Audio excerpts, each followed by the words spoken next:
Este cenário, esse casario, será que voltamos ao século passado? Não, nós estamos em Triunfo, Pernambuco, andando pelas ruas que tem um belo casario colonial. Além desse belo casario, tem outros monumentos fantásticos aqui. Além do friozinho, é claro.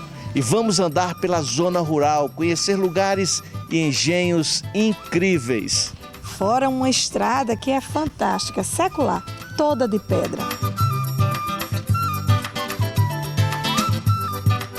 A Serra Verde muda a paisagem do Alto Sertão de Pernambuco. É lá, no topo, que está a cidade de Triunfo, um oásis, lugar de fartura e de belezas naturais em uma região dominada pela caatinga. A graça do passeio já começa na subida da serra, com suas curvas fechadas, estrada estreita e encontros inesperados, como este, com o tropeiro e seu burro bem carregado.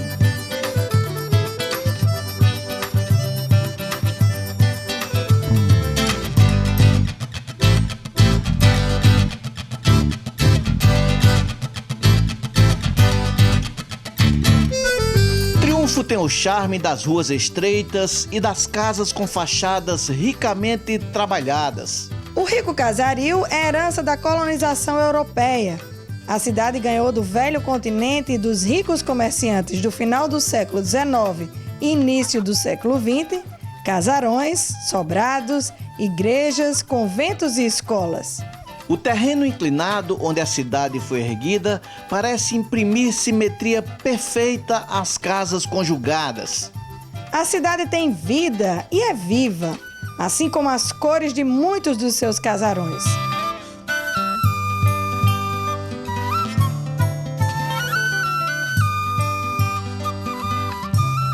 Beleza que recebe o abraço das flores nascidas em praça pública, tão marcantes quanto os seus casarões. Triunfo incorporou o sentimento da preservação. Mesmo na área comercial, as lojas não têm tantas placas que poderiam criar poluição visual e descaracterizar a originalidade das suas construções. O número de casarões abandonados também é muito pequeno. Guarda as marcas da religiosidade, como a primeira casa de caridade municipal, construída pelo padre Ibiapina, um peregrino do Nordeste que acolhia os pobres e doentes. A igrejinha de São Luís Gonzaga, espremida entre duas construções, permanece de pé. A igreja matriz é testemunha maior da profunda ligação que a cidade tem com a religião católica. Desde seus primeiros casarões, recebeu padres, capuchinhos, freiras e freis, que ajudaram na construção do município e de sua identidade religiosa.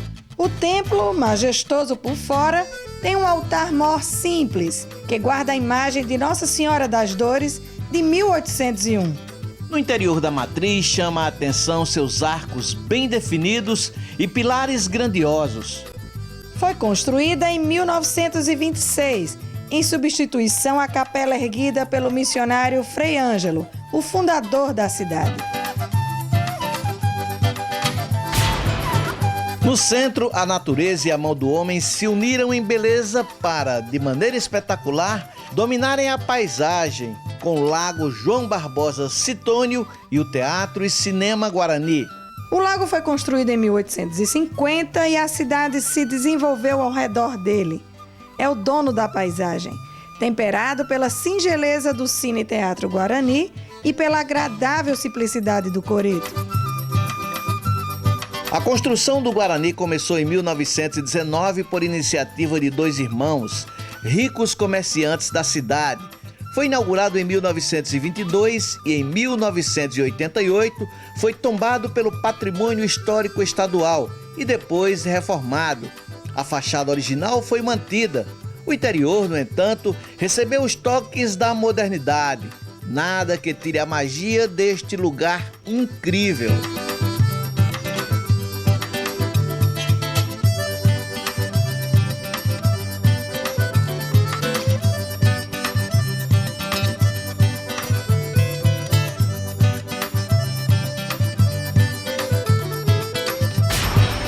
Não resta dúvida de que o casario colonial é o charme maior de Triunfo. e merece ser visto assim, com seus próprios olhos e sua alma, andando por estas ruas.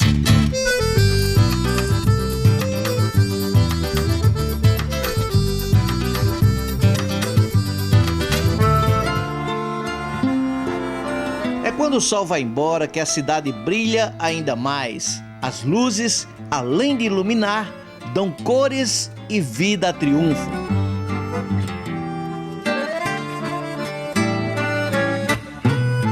Às margens do lago, a Triunfo do Frio se prepara para todas as festas.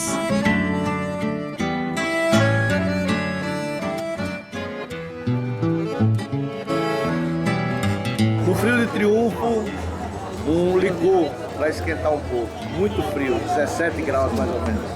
Um licorzinho de amarula, artesanal. Delícia.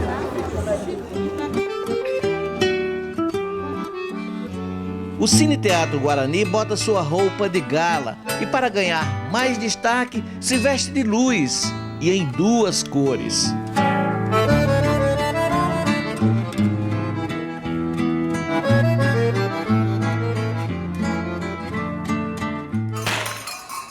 Daqui a pouco, O estalar de chicotes dos caretas, uma tradição de Triunfo. as histórias do cangaço. E a paisagem perfeita do Lago João Barbosa Citônio, do Teatro e Cinema Guarani e da Igreja Matriz.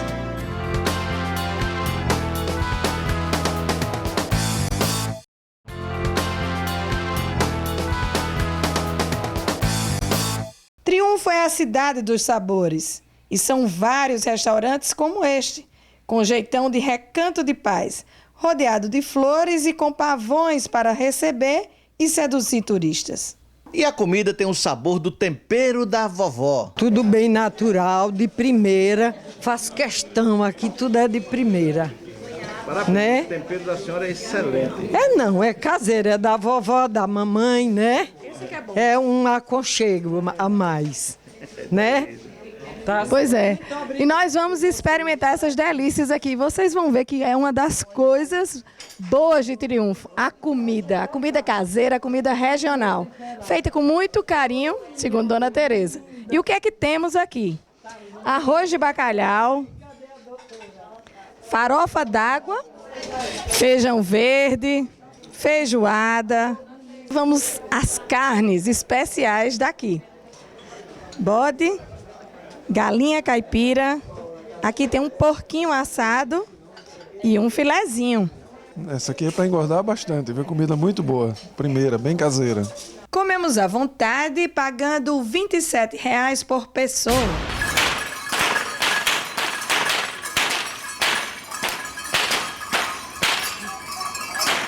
O estalar dos chicotes e o som dos chocalhos. São os caretas, uma tradição de Triunfo que vem desde o início do século passado.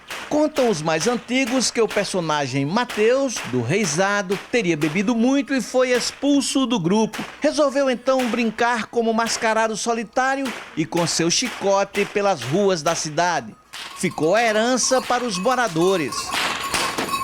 Hoje se apresentam em grupos e fazem até duelos, onde as armas são os chicotes de madeira e corda. Os caretas se vestem dos pés à cabeça com roupas coloridas, máscaras e muitos ornamentos. Se apresentam principalmente no Carnaval de Triunfo, mas alegram todas as festas da cidade. O careta, no princípio, né, não tinha essas roupas coloridas. Depois foi inserida uma máscara, né, uma careta, daí o nome, careta, devido à máscara. E é uma figura hoje típica do carnaval. Formaram-se grupos, né, posteriormente denominados de trecas. Eles se enfrentavam quando encontravam uma treca com a outra. A arma, evidentemente, o relho. Então eles travavam batalhas, a gente simulou aqui um pouco, né? E essa batalha, né, era uma batalha sadia. Por quê? Porque depois que se acabava, que tiravam-se as máscaras, voltava-se à vida normal, né? Então esse é um brincante, esse é o careta de Triunfo, esse é a cara de nossa cidade. O Museu do Cangaço de Triunfo foi fundado em 1975 e reúne mais de 500 objetos. entre fotos, armas e vestimentas usadas por cangaceiros. Chachado é dança macho dos cabras e lampião. Chachado. Tem até os velhos foles que animavam as festas do bando. Era quando o Lampião, Maria Bonita e os cangaceiros dançavam o chachado.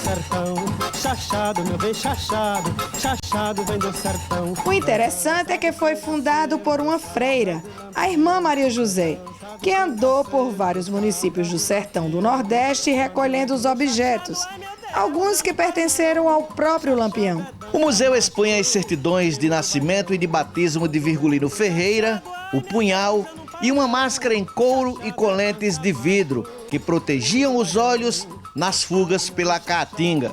Além de conhecer a fascinante história do cangaço, o museu ainda oferece a bucólica visão da pracinha e do rico casario da cidade.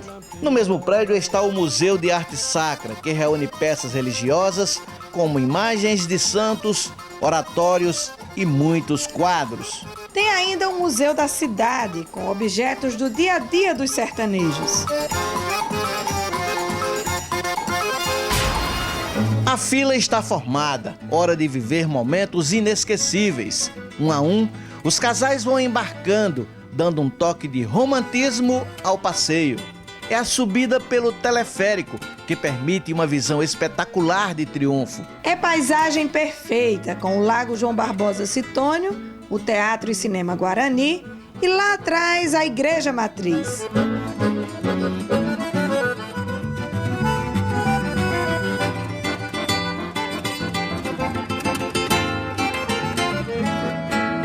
A serra está à nossa frente e vamos subindo lentamente, na velocidade do ir sem pressa, do apreciar cada recanto da cidade. Tempo para curtir os que optaram pelo passeio nos pedalinhos. Boa parte do percurso é feita sobre as copas das árvores. Agora, o complexo de lazer do Sistema Sesc já está bem visível e nos aproximamos da plataforma de desembarque.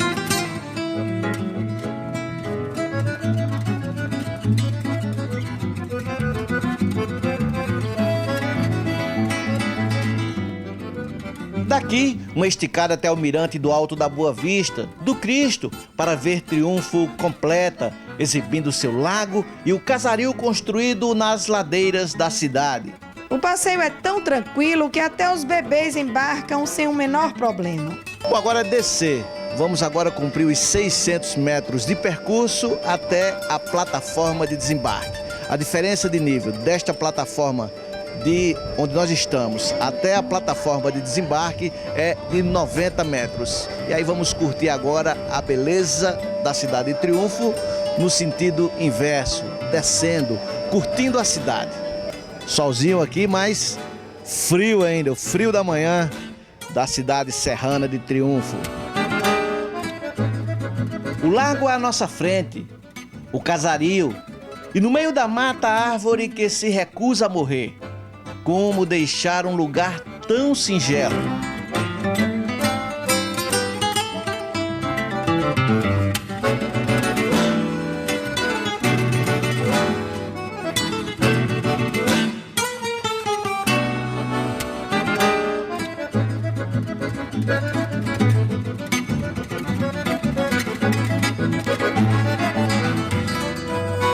Passeio terminando.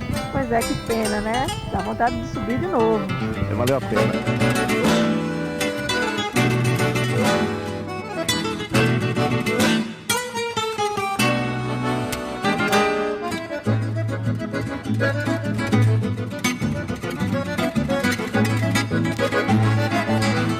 Depois do intervalo, Você vai andar pelas estradas de pedra da zona rural de Triunfo vai conhecer lugares arretados, como a Cacimba de João Neco. e subir em um dos tetos do Nordeste, o Pico do Papagaio.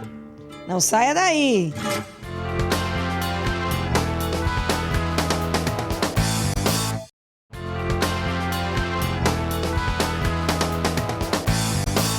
Descobrir todos os recantos de Triunfo leva tempo. Como não visitar essa casa simpática, cheia de histórias e mistérios? é a Casa Grande das Almas, uma residência particular e aberta à visitação pública. Haja suspense! A casa está localizada no Sítio das Almas e é uma construção do final do século XIX com 14 cômodos. O jardim, bem cuidado, tem a imponência de palmeiras imperiais. E olha a grata surpresa que tivemos. Tudo a ver com Vida Arretada. Olha a nossa recepção. Cada cantinho da Casa das Almas, cada espaço no piso ou na parede, tem objetos que enriquecem seu valor histórico. São muitos quadros, armas de fogo, uma grande biblioteca e telefones para lá de antigos e que funcionam. 2 objetos têm valor incalculável, já que estão na 3ª geração da família. São 2 conjuntos em louça, o lavatório e o jogo de chá. O sótão dá charme à casa.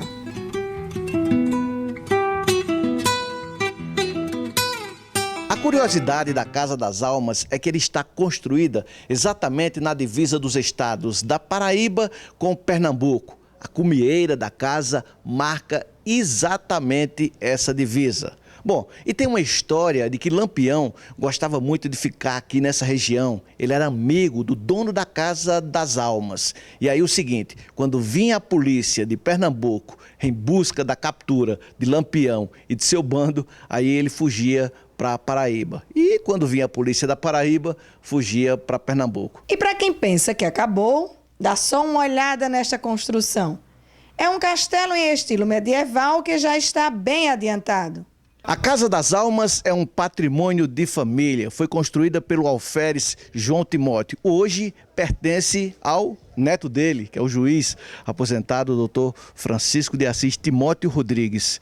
E o senhor, o mais interessante que eu achei aqui, que o senhor mora aqui e permite que as pessoas venham conhecer, que entrem na sua residência. Isso não lhe incomoda? Não, eu não me incomoda. Eu me sinto até assim gratificante, porque eu conheço tantas pessoas, né? E a gente tem uma maneira de interagir com as pessoas. A construção do castelo em pedra que eu estou construindo, eu pretendo construir um espaço cultural para exposições, uma casa de chá, com adegas para vinho. E uma vez que Triunfo hoje é uma cidade turística. O nome Casa das Almas tem assombração por aqui, doutor? A Casa das Almas, por sua vez, ela é em volta do mistério, né? E a gente tem notícia eu mesmo vivenciei, já ouvi uma pessoa rezando no oratório. Não sei quem era, mas eu ouvia nitidamente a voz. E tem uma menina que ela sempre é vista na casa, por pessoas até que estão visitando a casa. Já teve gente que estava visitando a casa e a menina correu na escada do sótão, subiu e uma senhora de idade perguntou à moça que fazia as vezes de mostrar a casa, perguntou: quem é aquela menininha que subiu no sótão? E a menina, já sabendo da história que a menina subia, ficou calada e não quis fazer alarde. Muitas vezes à noite se ouve o piano tocar, né? Se ouve o piano tocar, isso aí é um fato registrado. Agora a pessoa acredita, uns acreditam e outros não, mas eu acredito.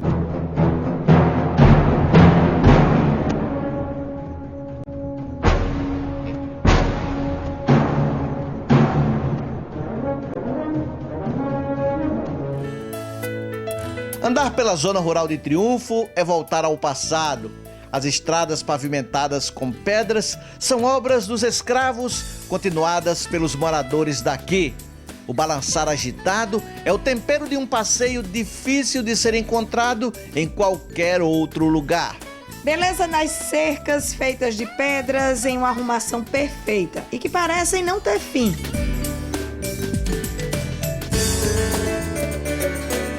As estradas ganham também a moldura da plantação de bananas. É passeando por essas estradas que temos a certeza de que Triunfo não pertence ao Nordeste que conhecemos. A floresta densa e o frio em nada lembram o Nordeste da Caatinga e do calor. E são muitas as paradas nesse paraíso rural. Triunfo é nacionalmente conhecida como a capital da rapadura. São cerca de 50 engenhos em atividade.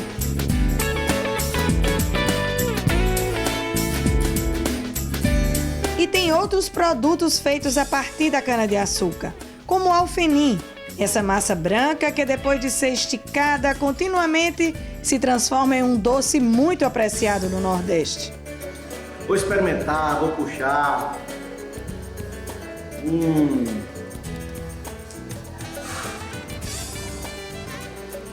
Delícia. Não deixar morrer. Sou um péssimo puxador. Grande produtor de cana-de-açúcar, o município também passou a ser referência na fabricação de aguardente. No Engenho São Pedro é produzida a cachaça Triunfo. Aqui é onde acontece o processo de envelhecimento da cachaça. Qual é a regra básica para uma cachaça de qualidade envelhecida? Olha, a cachaça, para ela se considerar envelhecida, ela tem que passar no mínimo 2 anos dentro de um barril como esse, que vai adquirir cor, vai adquirir um sabor do carvalho, que a madeira do carvalho ela libera um bom sabor à cachaça.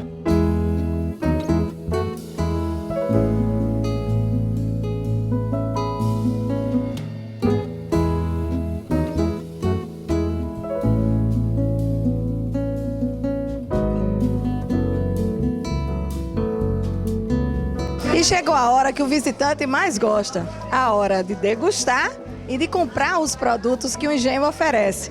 E aqui tem de tudo que é da cana-de-açúcar.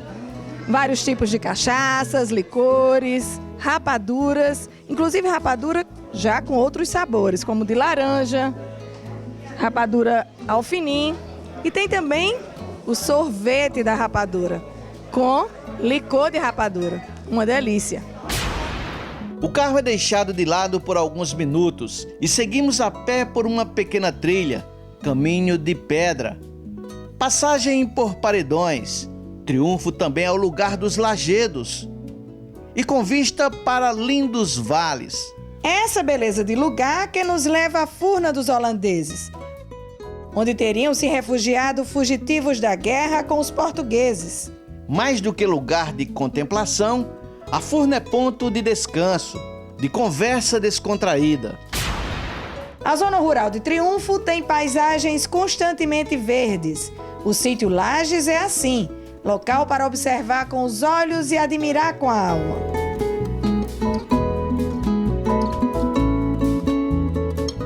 Vamos visitar agora a cacimba de João Neco. Por que essa cacimba ela é tão famosa?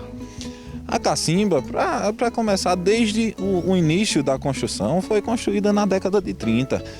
As pessoas que têm um conhecimento da década já veem como uma década que houve muita precisão de água potável. Então, foi justamente nessa seca onde João Neco cavou a cacimba. E não é uma simples cacimba. A gente vai conhecer o que é a cacimba e eu acredito que vocês vão gostar, porque é uma obra de arte. Confiamos na afirmação do guia, mas à primeira vista é, digamos, decepcionante. A cacimba, rodeada por um pequeno muro de pedra, mede cerca de 25 metros de profundidade e foi escavada pelo proprietário do terreno, João Neco. As explicações avançam e o encantamento pela construção começa. Depois de cavar bastante, João Neco teve a certeza de que o lugar tinha água, mas havia uma pedra no meio do caminho. E quem pensa que o sertanejo desistiu, enganou-se. Ele construiu um túnel para chegar ao local exato onde a água brotava. É uma construção que impressiona. Na entrada, uma espécie de arco romano, construído em pedra. E o túnel vai descendo rumo à nascente. História fantástica desse lugar. É imperdível a visita aqui. E lá no fundo, as duas visões. A primeira da abertura do poço e a segunda da entrada do túnel. Aqui está revelada toda a saga de seu João Neco para tirar água para o sustento humano e também para a população aqui da região. Difícil que a lata viesse lá de cima, então ele fez esse acesso aqui lateral. Agora, como é que foi? Teve uma resistência da esposa dele, tem uma história bem interessante. Como é que é essa história, Leidson? Na verdade, ele fez isso por amor à sua esposa. Ele descia a lata d'água, mas a lata d'água não chegava mais na água, porque era muito pouca água, período de seca. Então, ao invés da lata d'água chegar na água, batia na pedra. Ele tinha que descer e ir lá no cantinho buscar a água. A esposa não tinha ideia qual o meio de facilitação ao acesso da água que ele vinha construindo. Então ele chamou sua esposa e disse: mulher, vamos conhecer o que eu fiz lá embaixo. Mas ela apenas viu a entrada da cacimba, não viu esse túnel que nos leva até a água. Então ela disse: mas rapaz, João Neco, você está me enganando. E ele disse: calma, mulher, que o buraco é mais embaixo. Então foi isso. Ela, quando conheceu isso aqui, ficou impressionada, assim como nós. O que mais impressiona é a técnica que ele usou. Ele praticamente não tinha ferramentas, não tinha meios para fazer esse túnel, para cavar esse poço aqui. Então realmente impressiona, a década de 30, impressiona pela maneira como ele fez, pela determinação, e não desistiu quando encontrou a primeira pedra no caminho.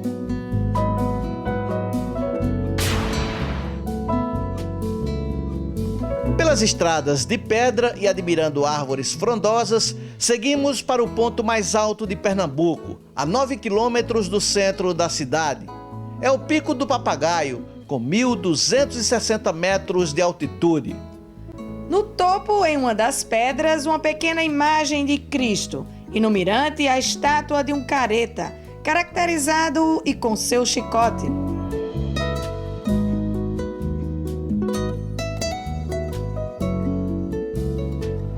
Do mirante, a vista de 6 cidades do sertão de Pernambuco e da Paraíba.